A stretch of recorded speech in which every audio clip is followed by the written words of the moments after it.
भजे पांडुरंग पांडुरंग करू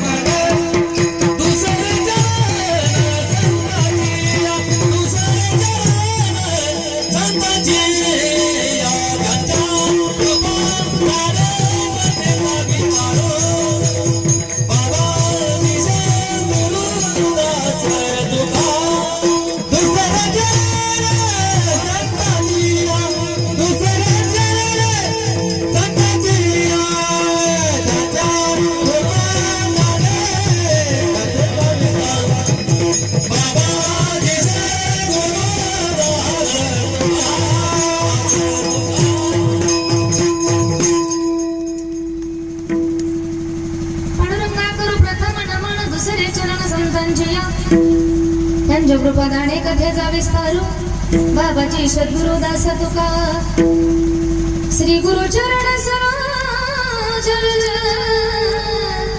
निज मनो मुकुर सुधारे बरन रघुवर विमल जसु जोदायक फलचारे बुद्धिहीन तनु जानिके सुमिर पवन कुमार बल बुद्धि विद्या देहु मोहि हरहु कलेश विकार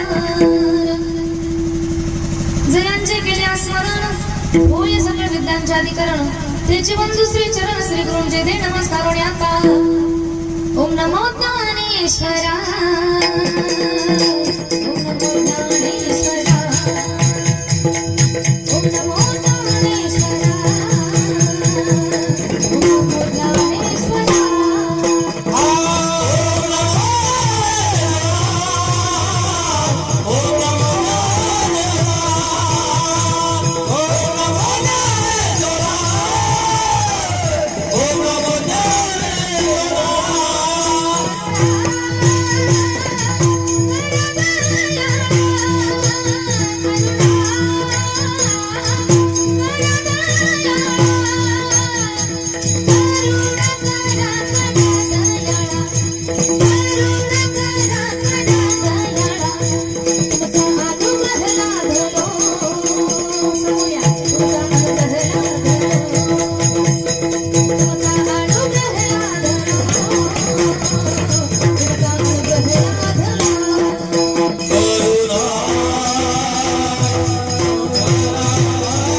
मी कला कुसरी काहीच नेने बोलतो वचने अति भाविका माझी वाणी तुझे वर्णी गुणनाम ऐसे देई प्रेम काही कळसो प्रस्तुत प्राप्त स्थळी प्राप्त प्रसंगी कीर्तन रूपी सेवेसाठी निवडलेला अभंग हेच कमी करा थोडा महान भगवत भक्त शांती ब्रह्म पैठण निवासी श्रीनाथ महाराज यांचा सुंदर असा 4 चरणाचा अभंग कीर्तन रूपी सेवेसाठी निवडलेला आहे आणि या अभंगाद्वारे शांती ब्रह्मनाथ बाबा भगवान परमात्म्याकडे एक महत्वाचा विषय मागतात एक विनंती करतात की देवा माझं जे मन आहे ते माझं मन तुझ्या चरणावरती लागू दे देवा माझे मन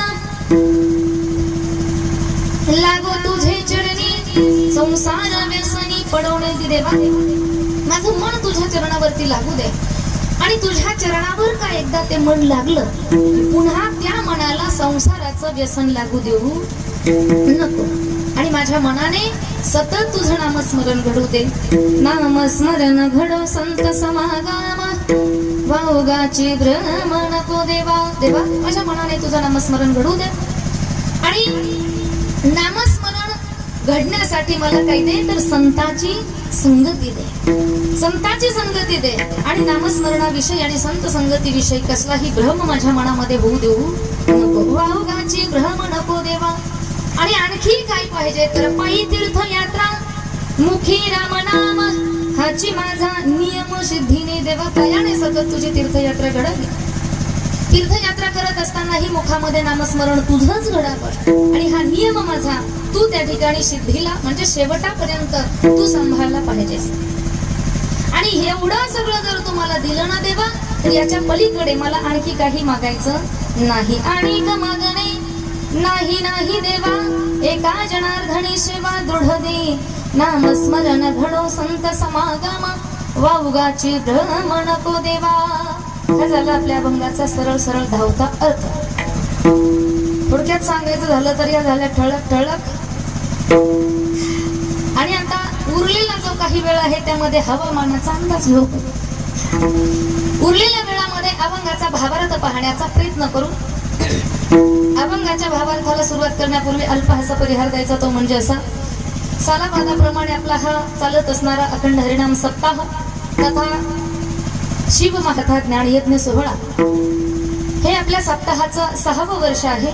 आणि 6व्या वर्षातील ही 7व्या दिवसाची कीर्तन रूपी सेवा तुम्हा सर्व महिला मंडळ, सर्व ग्रामस्थ मंडळ, सर्व पुरुष मंडळ, सर्व नगरातील सर्व भाविक भक्त सर्वांच्या वतीने ही सेवा मी स्वीकारलेली आहे.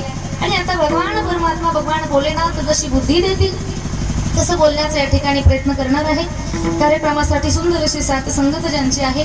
गेले 7 दिवसांपासून आपण ज्यांचा मृदंग ऐकत आहोत. हरिभक्त परायण मृदंग विशारद मुकुंदजी महाराज काटे गोड अशा मृदंगाची साथ या ठिकाणी महाराज करत आहेत. त्याचप्रमाणे गाण्याची गोड अशी साथ आपल्याला 7ही दिवस लाभलेली आहे. हरिभक्त परायण संगीत विशारद आमचे दीपक महाराज मते. अतिशय गोड ज्यांचा आवाज आहे, गोड ज्यांचा स्वभाव आहे, गोड गाणं आहे. दीपक महाराज मते यांनाही मनापासून धन्यवाद. आज नवीन जे आलेले महाराज विसरले पाहिले सतीशजी महाराज भालेकर. हा खूप दिवसाचा परिचय आहे पण मधल्या काही काळामध्ये भेटीगाठी न झाल्यामुळे आणि माझं एक एवढंच वाईट स्वभाव पहा माझ्या नाव ध्यानात राहते. आता 6 वर्षांपासून सप्ताह चालू आहे आमचा. 15 वर्षापासून आंबडला राहते पण बऱ्याच जणीचे नाव मला आजही आठवत नाही. चला भालेकर महाराज या ठिकाणी आहेत त्यांनाही द्यावे तेवढे धन्यवाद आहेत. आणि जे आपल्याच गल्लीत राहत आहेत इथलेच नागरिक आहेत असणारे आमचे भगवान महाराज मुळे महाराजांनाही द्यावे तेवढे धन्यवाद आहे. मुक्ताई गुरुकुल शिक्षण संस्थेतल्या सर्व विद्यार्थिनी आहेत. साऊंड सिस्टम अतिशय गोड आहे. एकदा या सर्वांसाठी जोरदार टाळी वाजवा. साऊंड सिस्टम ही अतिशय सुंदर आहे. गायनाचार्य ही अतिशय गोड आहेत. स्वरात गाताय. दोनही चॅनल वालेही या ठिकाणी आहेत. तुम्हालाही द्यावे तेवढे धन्यवाद आहेत. श्रोते सज्जन मायबापांमध्ये माझे पुरुष बांधव आहेत, महिला भगिनी आहेत. तुम्ही सर्वजण त्या ठिकाणी महान आहेत नाही का. मृदंगाचार्य महान आहेत, गायकही महान आहेत. तुम्हीही हुशार आहात, चतुर आहात, सुज्ञ श्रोते आहात. तुम्ही सर्वच महान आहेत. मग मी काही येडपट आहे का काय मी सुद्धा. कीर्तन आपल्याला भावल्या वेळेमध्ये 1-1.5 तासामध्ये या ठिकाणी पाहायचंय. सर्वांचं खूप खूप सहकार्य या ठिकाणी आहे. सर्वांना या ठिकाणी मनापासून धन्यवाद देते. आणि आजचा जो अभंग आपण सेवेसाठी निवडलेला आहे तो अभंग आहे नाथ महाराजांचा. नाथ बाबांचा अभंग आहे. आणि नाथ बाबा या अभंगामध्ये महत्वाचा विषय भगवान परमात्म्याकडे मागतात. मागणीचा दिवस असल्यामुळे आजचं जे कीर्तन आहे हे बांधलेलं असतं. एक तर पहिला दिवस, 7वा दिवस आणि 8वा काल्याचा दिवस. हे 3 दिवसाचे कीर्तनकार बांधलेले असतात. म्हणजे पद्धती एक शिष्टाचार आहे. 6 दिवस जी आपण सेवा केली ना त्या सेवेचा मोबदला आज आपल्याला भगवंताकडे मागायचा आहे. आणि आज मागितलेलं तुम्ही म्हणाल मग आजच मिळणार आहे का? नाही, आज मागायचे आणि उद्या ते काल्याच्या रूपामध्ये आपल्याला त्या ठिकाणी प्रसाद मिळणार आहे. उद्या आपला सर्वांचा पगाराचा दिवस आहे. कशाचा? उद्या सर्वांचा, ऐकणाऱ्याचा, गाणाऱ्याचा, वाजवणाऱ्याचा, बोलणाऱ्याचा, सिस्टम लावणाऱ्यांचा, चटई अंथरण्याचा, पंक्ती देणाऱ्यांचा, सगळ्यांचा काय आहे? पगाराचा दिवस आहे. सगळ्यांना आपल्याला पगार मिळणार आहे तो म्हणजे काल्याचा प्रसाद. आणि आजचा दिवस आहे मागणीचा म्हणून आज भगवंताकडे मागायचं आहे. नाथबाबा सांगतात माझं मन तुझ्या चरणावरती लागू दे. नाथबाबांचा अधिकार जर आपण पाहिला तर भगवान परमात्मा ज्यांच्या घरीच वर्षाला राबला द्वारकेची मूर्त एकनाथा घरी द्वारकेची मूर्त एकनाथा घरी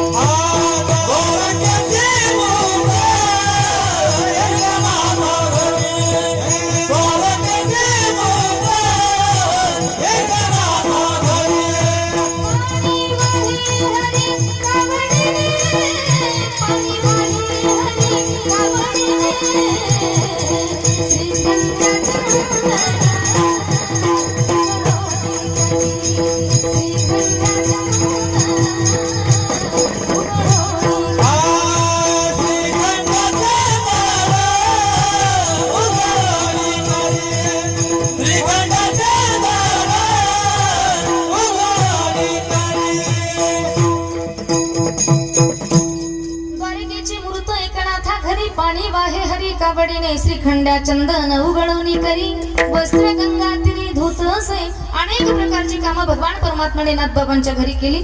36 वर्ष देव ज्यांच्या घरी राबावा असा अधिकार नाथ महाराजांचा आहे आणि ते नाथ महाराज आजच्या अभंगामध्ये भगवंताकडे मागतात. प्रथम विचार केला तर प्रत्येकाचं जीवन हे नियमामध्ये बांधलेलं असलं पाहिजे. प्रत्येकाच्या जीवनामध्ये नियम असला पाहिजे. माणसाच्या जीवनामध्ये 3 नियम दिलेत पहा. एक कायिक नियम आहे, एक वाचिक नियम आहे आणि एक मानसिक नियम आहे. आता कायिक नियम कशाला म्हणावं? कायिक नियम म्हणजे शरीराने करण्याचं कार्य. कायिक नियम काय म्हणजे शरीर, शरीराने केला जातो तो कायिक नियम आहे. वाचन केला जातो तो वाचिक नियम आहे आणि मनाने केला जातो तो मानसिक नियम आहे. मग कायिक नियम कशाला म्हणावं? तर देवपूजा करणं, तीर्थयात्रा करणं, गुरुची पूजा करणं, संतांची सेवा करणं हा काय आहे? कायिक नियम आहे. शरीराने जे कार्य केलं जातं, सुंदर घर, घरामध्ये देवघर, देवघरात देवतांच्या मूर्ती आणि त्या मूर्तीची पूजा घरातल्या ज्येष्ठ पुरुषाने करावी. मला वाटतं मी पाठीमागेही सांगितलं असेल, घरातल्या देवतांची पूजा कोणी केली पाहिजे? पुरुष मंडळाने केली पाहिजे. पण आपल्याकडे कसं आहे? आपल्याकडे 99% घरातली पूजा महिलांकडे असते. का? त्याचं कारण हे सांगते मी. पुरुषाने का करावी? त्याचं कारण आहे की घरातला ज्येष्ठ व्यक्ती, घरातला कर्ता व्यक्ती, कर्ता पुरुष आणि त्याचं जर मन, त्याचं जर चित्त प्रसन्न राहिलं तर बाकी सर्व परिवार, सर्व कुटुंब त्या ठिकाणी प्रसन्न राहतं. आणि मेनच माणूस जर चिडचिड स्वभावाचा असला तर बाकीच्यांचाही तसाच बनतो. आणि मनाच्या प्रसन्नतेसाठी देवपूजा करणं हा विषय अतिशय महत्वाचा सांगितलाय. म्हणून कायिक पूजेमध्ये देवपूजा येते, कायिक पूजेमध्ये गुरुची पूजा येते. प्रत्येकाने जीवनामध्ये गुरुची पूजा ही घडलीच पाहिजे. कारण गुरुची पूजा भगवान परमात्म्यापेक्षाही श्रेष्ठ सांगितले. गुरु परमात्मा परेशो, भगवंतापेक्षाही श्रेष्ठ पूजा त्या ठिकाणी. एखाद्या वेळेला देव भेटल्यानंतर गुरु भेटतील की नाही माहित नाही, पण गुरु जर भेटले ना तर देव नक्कीच भेटल्याशिवाय राहत नाही. ही गुरुची ताकद आहे. म्हणून पूजा, गुरुची सेवा. मला वाटलं विसरलं का काय, का फराळाचं जास्त झालंय. गुरुची पूजा, गुरुची सेवा जीवनात महत्वाची आहे. त्याचबरोबर माय बापाची सेवा ही सुद्धा कायिक नियम आहे. प्रत्येक माणसाकडून माय बापाची सेवा ही घडलीच पाहिजे. आई वडिलांची सेवा. एखाद्या वेळेला आई वडील जोपर्यंत त्यांचे हातपाय चालतात, ते काम धंदा करतात, स्वतःचं कार्य स्वतः करू शकतात, तोपर्यंत एखाद्या वेळेला तुम्ही नाही पाहिलं तरी चालेल गड्या. पण जेव्हा तुमचे माईबाप थकले असतील ना, जेव्हा तुम्हाला त्यांना तुमची गरज आहे, त्यावेळेला आपल्याकडून त्यांची सेवा घडलीच पाहिजे. कारण आपण प्रत्येक ठिकाणी ऐकत असतो आईचं वर्णन, प्रत्येक ठिकाणी ऐकतो आपण. पण जेवढी आई जीवनामध्ये महत्वाची ना, तेवढाच बाप सुद्धा महत्वाचा असतो. आईचं जेवढं प्रेम असतं ना मुलावरती, अनेक कविता, अनेक व्याख्याते आपल्याला आईचं प्रेम पटवून दाखवतात. पण बापाचंही प्रेम तेवढंच महत्वाचं असतं. पण बऱ्याचदा बापाचं प्रेम हे सहजासहजी कळत. बाप वरून त्या ठिकाणी कडक स्वभावाचा वाटतो, खूप कडक स्वभावाचा वाटतो, पण आतमध्ये अंतकरण त्यांचं लोण्यापेक्षाही मऊ असतं. बापाचं अंतकरण समजून घेणं ही गोष्ट तेवढी सोपी नाहीये गड्या. सांगेल मी, एका कविकाराने सुंदर वर्णन केलेले पहा. लई अवघड हाय गड्या उमगाया बापरा, उमगाया बापरा. लई अवघड हाय गड्या उमगाया बापरा, उमगाया बापरा. पुरा मंत्र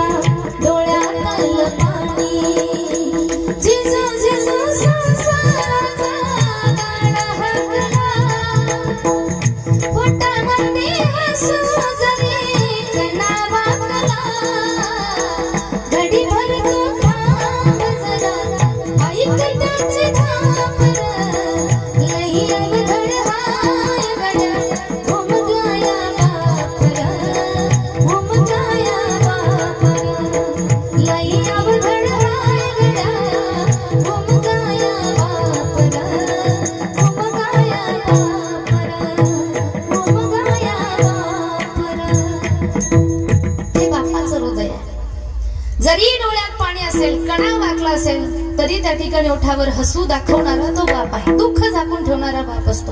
आणि अशा माय बापांची सेवा ही प्रत्येक माणसाकडून घडली पाहिजे, हा कायिक नियम आहे.